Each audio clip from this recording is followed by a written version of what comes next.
It's been 14 days since President Trump hit the brakes on his sweeping tariff plan. But here's the catch: no deals, no breakthroughs, no real progress. Just a ticking clock and a whole lot of uncertainty. On April 9th, Trump announced a 90-day pause on his so-called reciprocal tariffs for most countries, a move that followed a market meltdown and global backlash. But this wasn't a full retreat. Tariffs on Chinese goods were actually increased to 125%, and a baseline 10% tariff remains in place for nearly all other imports. Treasury Secretary Scott Bessent called it a cooling off period for negotiations. But 2 weeks in, there's no sign of actual talks. Bessent himself admitted that trade discussions with China haven't even started. Let's break it down.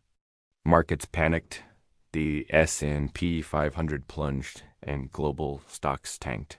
Business leaders pushed back. Even Trump allies like Bill Ackman warned of economic disaster. Allies revolted to 75 countries demanded talks. So Trump paused, but didn't reverse his tariff plan. He framed it as strategic, but critics call it a political stunt to calm markets without fixing the underlying mess. We're now 14 days into a 90-day window. That leaves 76 days until tariffs snap back into full force, unless deals are struck. But here's the kicker. Trade agreements typically take months or years. The idea of brokering dozens of complex deals in just over 2 months? Experts say it's implausible. Even with the pause, the economic pain persists. Inflation remains high.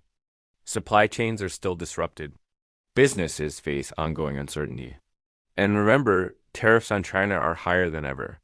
Trump's 90-day pause might look like a de-escalation.